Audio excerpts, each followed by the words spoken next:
All right, good morning, third period. I hope you're having a good day. Here are your notes for Newton's three laws of motion. First, stop the video and go ahead and write Newton's three laws of motion at the top. And then you can divide your paper into three, 1, 2, 3, and then we'll go ahead and get started. So you can stop the video if I go too fast and write, whenever you need to. All right, here we go. So Newton's first law of motion is if an object at rest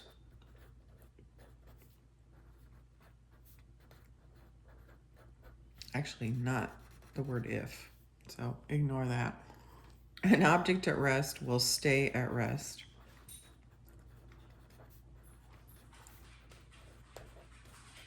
unless acted on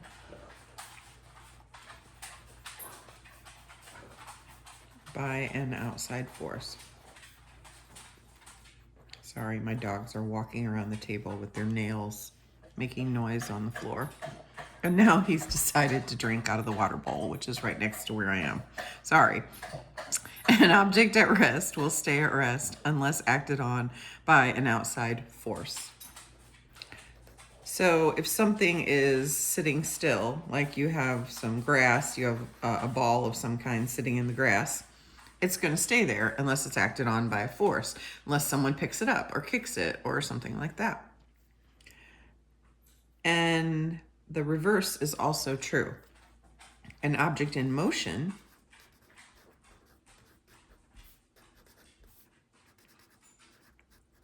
will stay in motion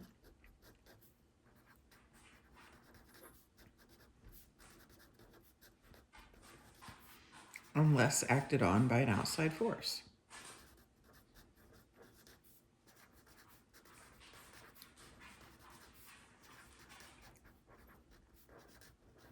Anytime, if you want to stop the video, if I write too fast, just go ahead and stop it.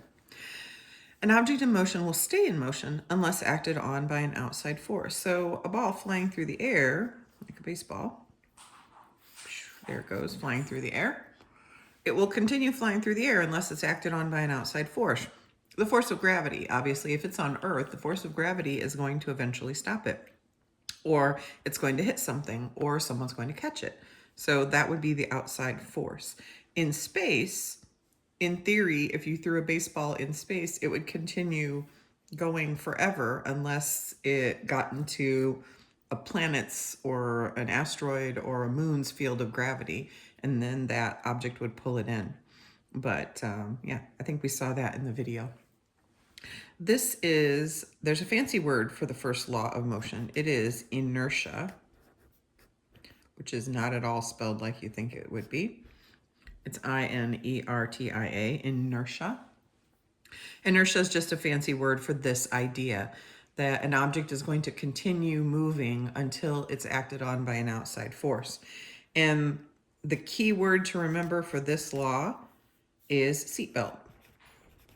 So imagine you're riding in the car, and a deer runs out in front of the car, and mom or dad slams on the brakes, and you kind of fly forwards. The seatbelt catches you, basically. That flying forwards is because of Newton's first law, because you are in the moving car, and as you move forwards, as you're moving forwards and suddenly the car stops under you, your body still continues to move forwards and the seatbelt catches you. So, all right, so that is Newton's first law of motion. Newton's second law of motion is that mass is related to force and acceleration.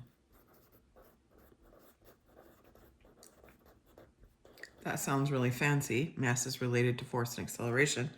There is an easy way to remember it. It's a formula, F equals ma.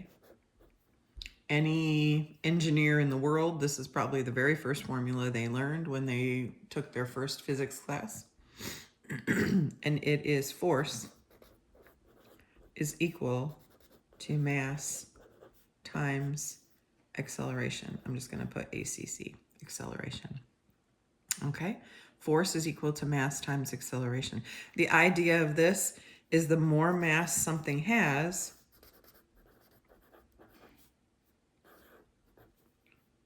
the more force you need to move it. If you're moving a refrigerator, my quick refrigerator drawing, there's my refrigerator, or a toaster, it's going to take way more mass to move the refrigerator than the toaster. That's the basic idea of this law of motion. It's pretty easy. There is a triangle. We have used these before, I believe. Just helps you learn it. So we have an M here for mass. We have an A here for acceleration. Force goes on top. We have a multiplication sign because if you're looking for force, you take mass times acceleration. We're going to put a division symbol right here. If I'm looking for acceleration, I'm going to take force divided by mass. There's a division symbol here because if I'm looking for mass, I'm going to take force divided by acceleration. And the key remembering thing here is F equals ma.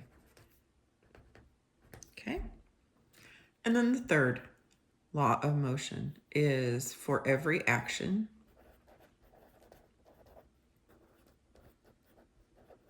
there is an equal and opposite reaction.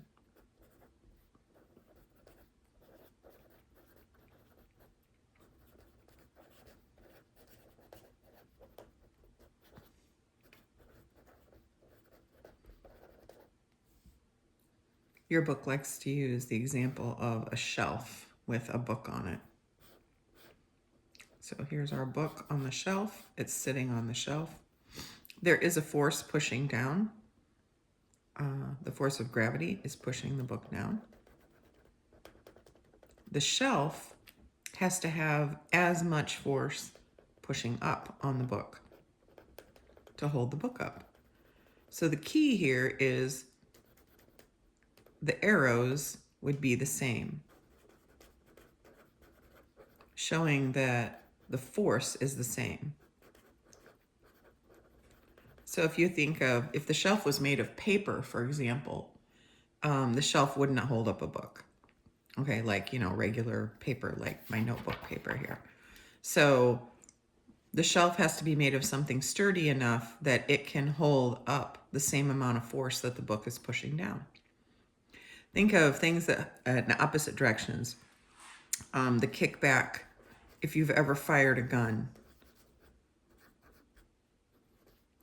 is a great example. The force that is required for the bullet to fly out of the gun is kicked back when you're holding the gun. Some guns have a lot of kickback, like a shotgun, and others don't have a lot, but most of them do. You do feel a little pushback. Great example of this are rockets. Kind of old-fashioned rockets are the easiest ones. Sorry, there's my dog again. Hi, Saber. So he's wondering who I'm talking to because I'm sitting here talking and there's no one here. So we have a rocket. The rocket is going to take off this way. The force that is pushing the rocket up is equal to the force that is coming out of the rocket. So these arrows should be the same. Of course, they're not perfect. I can't make them high. Cinder. My other dog now is bugging me. So the force of the explosion of the rocket fuel coming out of the bottom of the rocket needs to be equal to how much force you want to shoot the rocket up. In our STEAM class, Blake's rocket shot up farther than anyone's, like probably 30, 35 feet in the air. And so he had enough pressure built up in the bottle from the baking soda and vinegar that it popped the cork with enough force that the rocket actually shot into the air, which was pretty awesome. And the word to remember here is rocket. All right, once you're done with your notes, you're going to, if you haven't already gotten the assignment for the poster, You're going to get that from Mr. Rose. And that is that. I'm off to the dentist for 2 different appointments today, and I will see you guys on Friday.